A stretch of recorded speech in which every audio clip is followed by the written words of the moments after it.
Sometimes we have to work with people who aren't just difficult, their behaviors are toxic.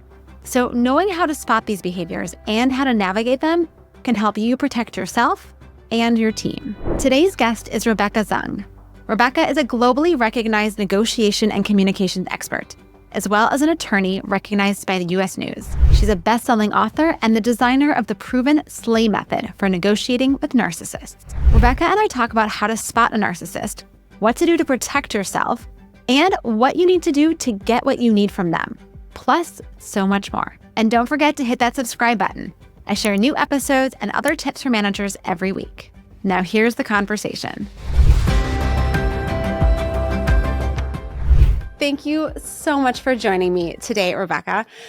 I am really looking forward to diving into this topic about working with, negotiating with, talking to people who have some difficult personality traits, specifically something called narcissism, which, as you've noted in your work, is something that is, I think, on the rise.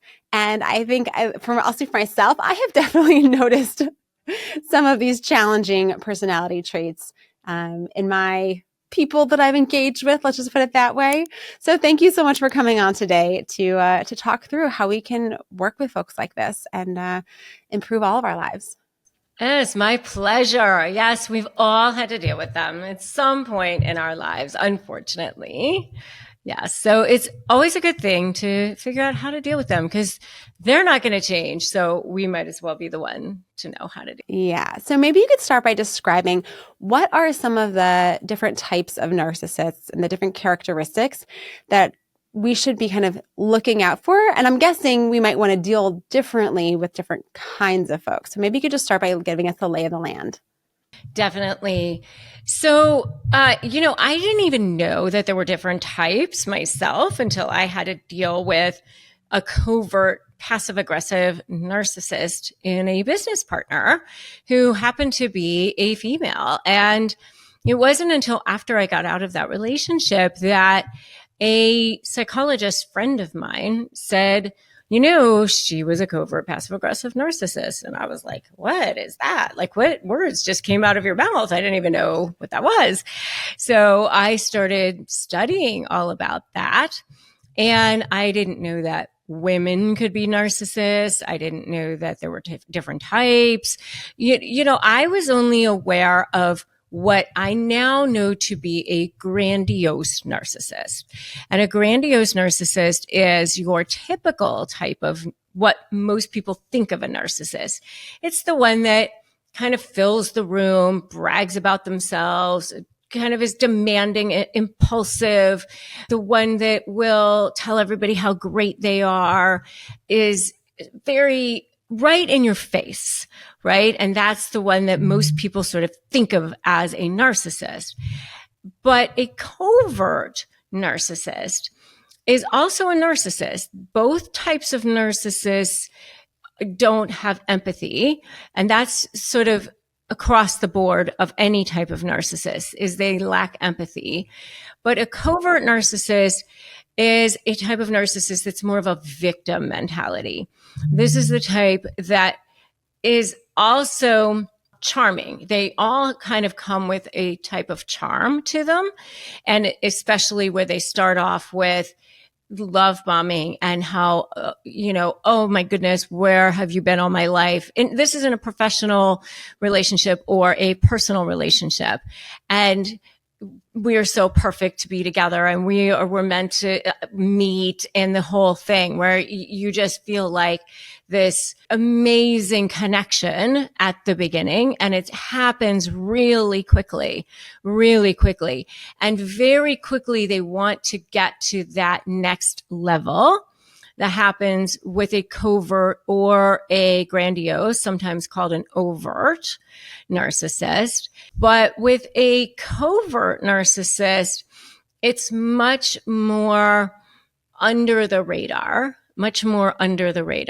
So you'll see more passive aggressive, underhanded types of things. So it might be an inadvertent email that's not like a chain that you're not copied on. And, I I didn't mean to do that, where there's always sort of this plausible deniability with a covert narcissist, where I always call it clean hands, like where they're able to sort of go, what? Me? That wasn't me. With a covert narcissist, they'll smear you, but it's in terms of care a lot of times. So it's like in a personal situation, it might be, I'm so concerned about Johnny and his drinking. I'm just so worried about him. He's drinking so much more lately. And, I'm worried that maybe something's going on in his personal life. And it's like people think that, oh, they're just such a caring person, but they're really smearing. Okay. And so then like 6 months later, it's, oh, well, now they're divorcing. And will you testify against Johnny with the kids? Because I've been telling you for months that Johnny is, an alcoholic, and Johnny probably doesn't have a drinking problem whatsoever, but they present as victims almost.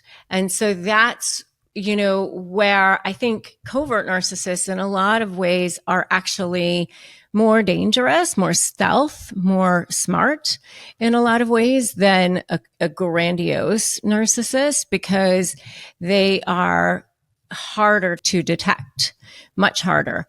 But you'll see it come out in passive aggressive ways. Oh, that dress looks really great on you for your figure, that kind of thing. Like they're very jealous, insecure people, but it's like right under the radar. Yeah. And I can imagine in the workplace, it might show up in ways like, I'm concerned about so-and-so taking on that project. That's exactly how it turns out. Just want to make sure that, like, are they really ready for it? And then as soon as one bump goes in the road, oh, see, maybe that wasn't such a good idea. Maybe they really aren't ready, right? Or that's exactly how it turns out. Or I'm so concerned about so-and-so being, late so much more lately. And, I've just noticed that they're coming in, so late a lot more, or they're leaving early a lot more recently. They're taking a lot more time off. I'm just really worried about, maybe there's something going on at home, and like something like that. And they're probably not really doing that, but they're causing trouble in the office, and they pit people against each other like that. Like, oh, I noticed that so-and-so got, assigned this project. I wonder why they got that and you didn't, like they just cause trouble like that. And they know that they're pitting people against each other, and I wasn't saying anything. What are you talking about? Me? I always call them like the pearl grabbers. Like, what? Me? What? So this sounds really complicated because they're not being so overt about it. And it does have that kind of plausible deniability. So if we are thinking about, our team members, and we're, maybe have some inklings that maybe someone on our team is behaving in this way, what's the first thing we should be doing to start to kind of interrupt those patterns and try to neutralize some of the negativity that they could be causing? Well, for one thing, definitely always document everything that you can, because you want to make sure that you know what's going on at all times, and document in real time. And a lot of times people are like, well, it's not that bad, or, I don't think that I really need to, or they overlook things. And they try to just look at the good. I mean, people were so trained to actually maybe just look to the good, or maybe overlook things, because we want to see what we want to see. And so we might just say, well, maybe they were having a bad day, or maybe they really were just blah, blah, blah, whatever. And, you don't really see, it's almost like that slow frog that frog that's boiling in the water, and you don't see until you've already been boiled. So I would just say start taking note of things when they're happening, and because you never know. And those are the things that down the road, when you have a pattern, when you have documentation, it ends up being so powerful as leverage. And I will tell you that narcissists are very afraid. They're much more afraid of you than you are of them. And they don't want you to call them out. And so if you do end up having leverage against them, especially against somebody that they respect or don't want to be exposed to, let's say it's a boss, or let's say it's somebody else that they respect, and you've got a pattern of their behavior. Let's say, I've got that you said this several times, or you did this several times, or whatever. They will definitely back down. They will definitely back down. Always follow up anything you've ever done with a confirmatory email. We had this conversation and you said this, blah, blah, blah. Because another hallmark of covert narcissists is that they are inherently lazy, and they will take credit for other people's work. And so they'll agree to do things, and then they will not do their part. And then you end up doing their share of a joint project, for example. And then they'll come along at the last second and maybe just do like the last second of it or the last portion of it or whatever. And then they'll take credit for the whole thing, or they'll take credit for half of it or whatever, or they'll say it was their idea or whatever. And you want to make darn sure that it was known what actually took place in a situation like that.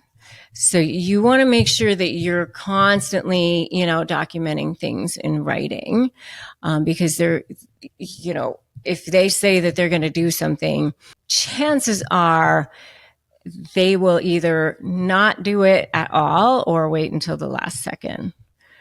So I would just make sure you document that in writing. That makes a lot of sense. And it's probably just a good practice in general to be documenting what everyone says they're going to do, and then following up when people aren't doing it and documenting that they're not doing it. So good strategy all around. Yeah. I'm wondering about the idea of, I think you call it like narcissistic blindness, that like first of all, is that term correct? And if so, can you describe it? So what happens with narcissists is that their brain has experienced trauma as a child. And what causes narcissism to begin with is that they experience arrested development in their limbic system. And that's what causes them to be triggered as adults. And when they are triggered by anything that could be making them feel slighted, making them feel exposed, it could be a tone of voice, it could be an eye roll, it could be anything that causes them to feel like they're going to lose control or anything like that. It's usually not rational or reasonable. But when they are triggered, then that limbic system part of their brain, the emotional center part of the brain, takes over, and then the prefrontal cortex is no longer in control. It's the limbic system that you're dealing with now, and it's whatever age they were at that time. So they really are children in adult bodies. And now you're dealing with that. And when that happens, they become unaware of the collateral damage that they're causing to people around them. They're unaware of the damage in their wake. And what I find to be even more frightening is that they become unaware of the damage that they're causing to themselves even. And they will literally sabotage themselves to exact revenge on others. And at that point, you cannot communicate with or negotiate with a narcissist in the same way that you can with anybody else. And that is what I've heard. That's the, where I have heard the term narcissistic blindness applied, because they become blind to the circumstances that they are causing, the impact that they're causing around them at that point. And that's why I have talked about how you have to communicate with them and negotiate with them in a different way. And I say, you have to look at it really almost as a third party. Like, you can't take it personally. You can't go, well, that's wrong, or I'm right, or this is bad, or that's good, or whatever it is. You really just have to go, this is a strategy that now has to be employed. Almost as if somebody has diabetes, well, then you have to get insulin. Or if somebody has autism, well, this is how it has to be, that you have to deal with that. I mean, if somebody has narcissism, then this is what you have to do. So you can't sit around and go, well, this is awful and this is terrible.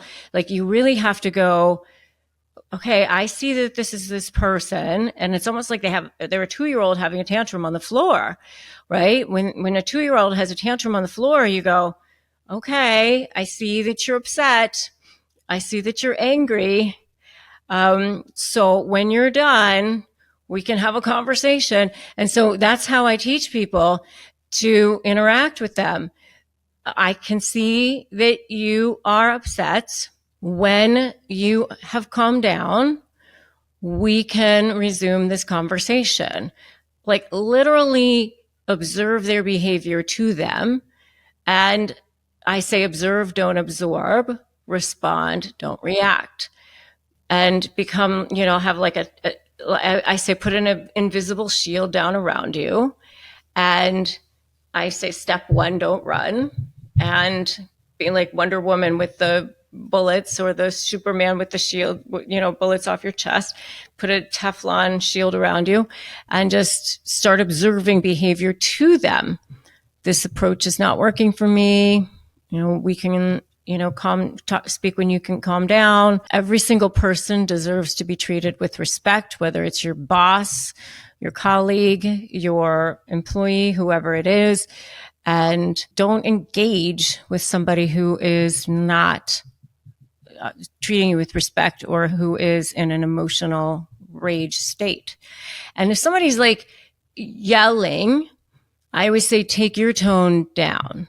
The more you can bring your tone down, speak like slower and lower, it actually helps to bring the conversation lower. I mean, I think what's really fascinating about this is that I think I kind of had assumed maybe that people who are narcissistic are like, they're so caught up in themselves.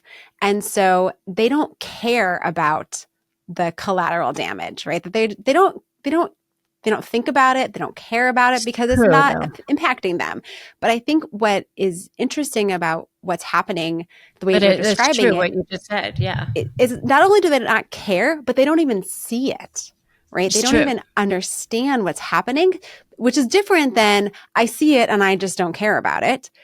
But to not even see it at all, or to both see it and not care, or not see it at all, in either case, right? Like, that's what makes it just so much more challenging to work with someone, because I would say, like, so much of the coaching that I do, and a lot of folks that I've worked with, we're acting, but as soon as someone says, hey, what you're doing is really hard for me, we're like, oh my gosh, I'm so sorry. I didn't know I was doing that. I didn't know it was landing that way with you.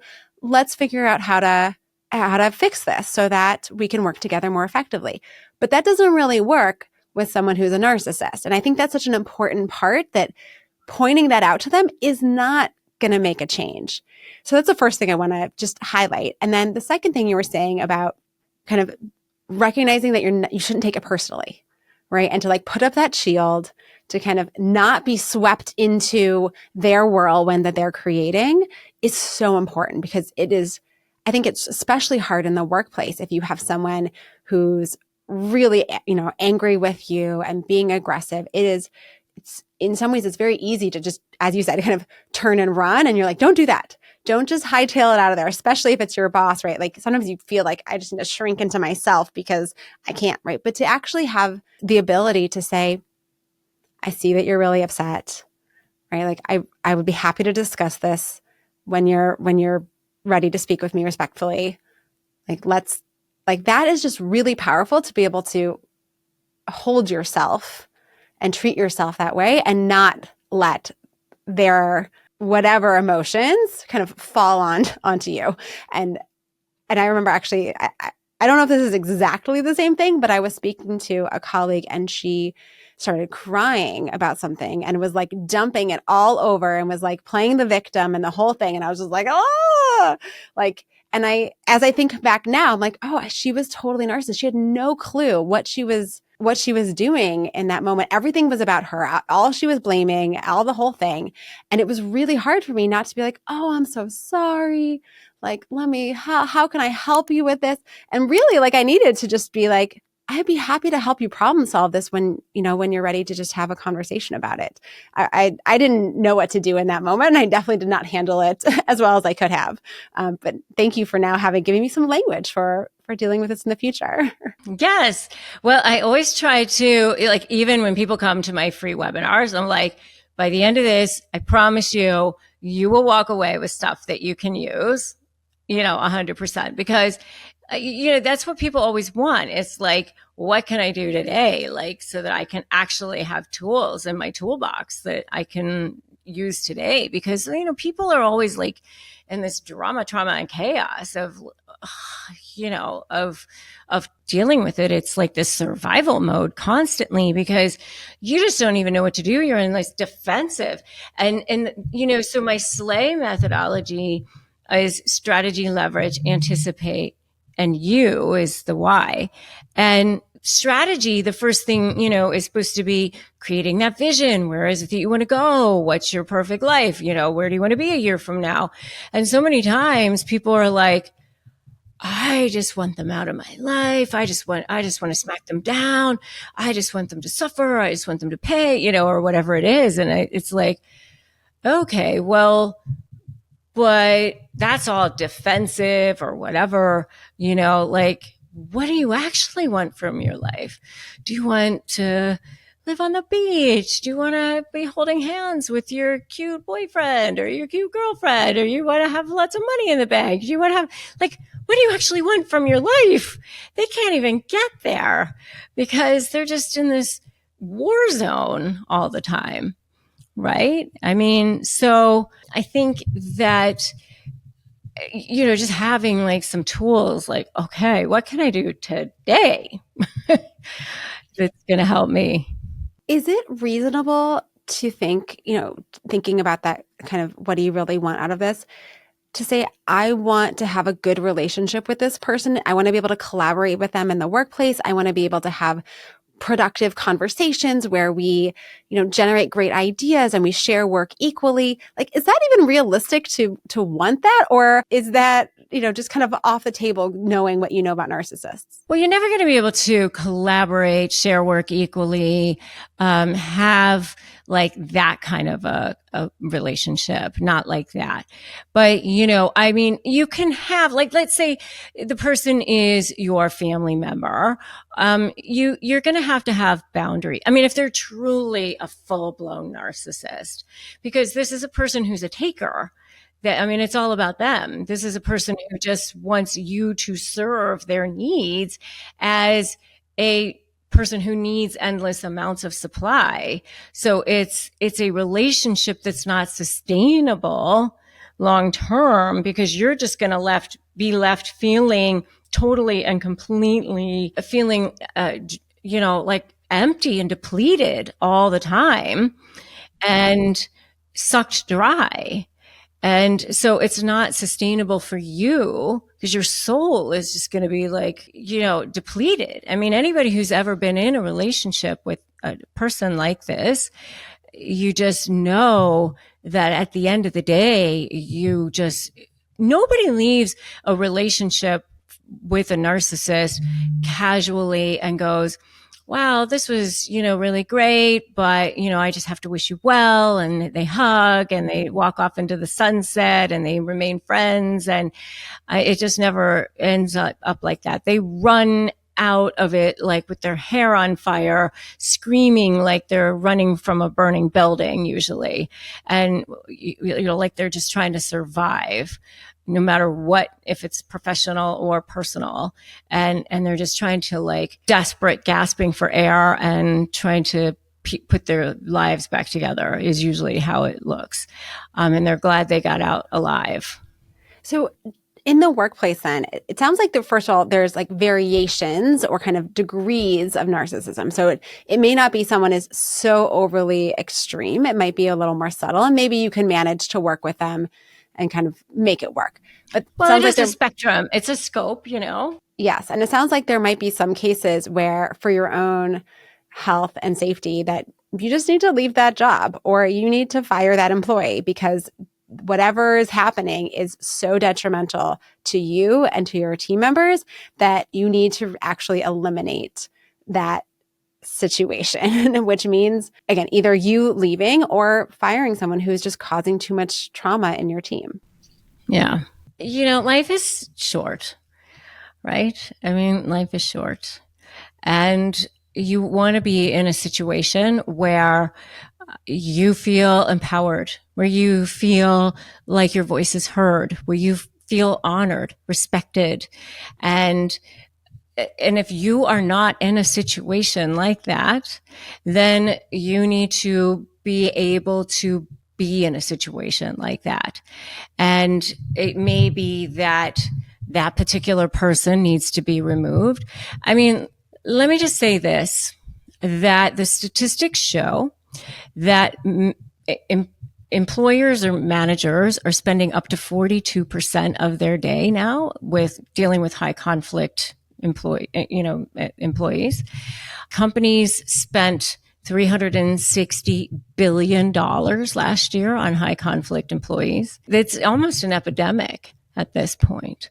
And so at this point, I would say that either that person needs to go, or if you're not in a situation where you have the power to remove that person, then you might need to think about what you want from your life as far as being in that particular job. How much does that job mean to you, right? Or can you move within that company so that you're not having to work with that person if that person is causing you that much stress and strife? Or is there something that can be done? Because sometimes those people can be just one person can cause a lot of problems. Yeah. And it's a good reminder that, we need to put ourselves first. And as a manager, you need to put your team first. And even if someone is a super high performer, if they are causing all kinds of conflict and all kinds of turmoil on your team, you have a responsibility to understand the impact that they're having and to take whatever steps are necessary to allow your team collectively to thrive. So, all right, we have to wrap up though. So, Rebecca, can you tell us about a great manager that you worked for and what made this person such a fabulous boss? Gosh, a great manager that I worked for. I would say this partner that I had, he ended up being the partner that I merged my practice with. And, the reason why I ended up merging my practice with him was because he was a mentor to me for a really long time.